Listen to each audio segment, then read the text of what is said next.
Cool. Hey YouTube, my name is Dan and welcome to my channel and welcome to my fish room. I've been keeping fish for about 8-9 years, and after recently moving up the coast, the hobby has expanded a little bit, and I'm starting this channel to kind of take you guys on the journey with me as I kind of really get more into the hobby and expand out. I've been predominantly keeping discus the last 4 or 5 years, breeding, raising, generally looking after, but as you can see, I'm getting a little carried away with a few other fish here, there, and everywhere. I'm a freshwater fish guy, tropical fish. Cichlids are pretty much my jam for the most part. I just find them really interesting and interactive. So yeah, as I said, last 4 or 5 years, predominantly just been keeping discus. These are my guys and gals. Variety of them in here, different ages. Some of these I've actually bred myself, so they might not be the prettiest, but they're my babies. And pretty much just been focusing on keeping the fish healthy. That's why my tanks are a lot of them bare bottom. They don't look super pretty. We'll be getting into the aquascaping a little bit more and just, trying to make them look nice. But yeah, so I'm going to kind of take you guys on my journey as I kind of go through week by week and all the different plans that I have for down here. But for now, what we'll do is I'll just go and take you through the tanks one by one and we'll go from there. Okay, so this is my discus tank. I've got my 10 adult discus in here. These two are the same strain technically. I was going to say otherwise no two are the same. I've got a bit of an eclectic taste. We also have guest star of this aquarium is Lightning McQueen, my one little cardinal tetra that's been living in here with these guys for like 2 years now. Absolutely fine and happy by themselves. Bare bottom tank keeps things nice and easy to clean. These guys make a lot of mess. This tank is quite I would have had them in here for about 4 years now, so it's due for a bit of an upgrade and a bit of TLC, but they're all happy, they're all healthy. Yeah, so what we're just gonna do is just gonna give them some dinner, or some breakfast I should say.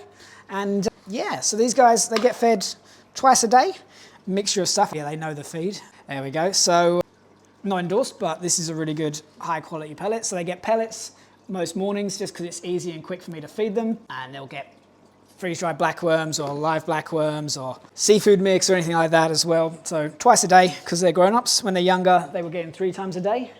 They are very messy, and then they were just going to go down and have their food. That's why I like the bare bottom as well. It's easier, I find, for them just to actually find and get the food. But yeah, my pride and joy. Some of these guys aren't the prettiest because they've been born and bred and raised myself as my first try, but I love them. Cool. How'd that look? Done. Cool. All right, then on to what I call the mini monster tank. This is just a little grow out tank for some fish that are going to get very big, in particular Frankie the Oscar and actually Snape the Severum. So internet, don't come at me. These guys will be getting a tank upgrade a couple of times over the next few years. What else do I have in here? I've got my blue spotted Acara. I've got 3 Hoplo catfish that are just down here. Excuse the mess, guys. They always make a bit of a mess. Bolivian rams just in there, just for a little bit of a time out from, they was trying to be in a pair, but they didn't get along. So I've separated them and given them some space. And then up here, we have my Senegal Bashir muesli, who's having a little swim around. Might see if I give them some foods, they might come out a little bit more.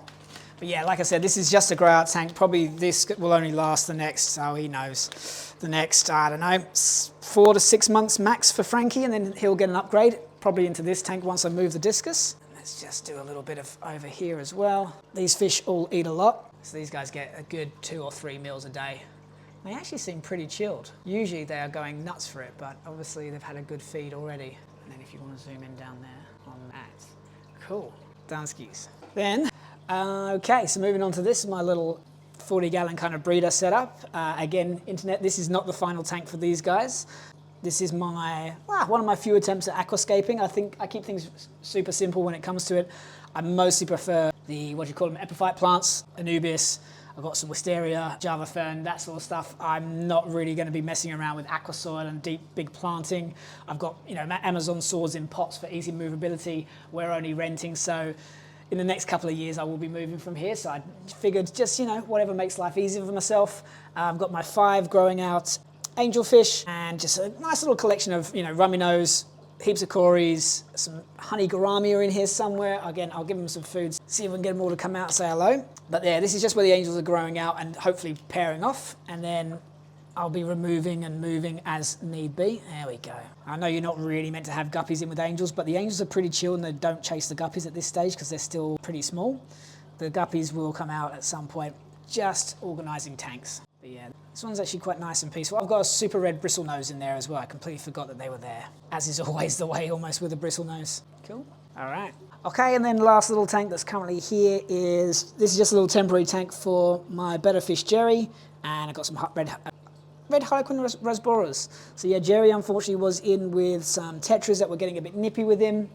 As I said, we get older, we get better, and there's so much information on the internet of what you can and can't have with different fish. And anyway, he was in there, got a little bit nipped, and then he's had a little bit of ill health. So he's in here just getting better whilst I make him a proper little tank all by himself.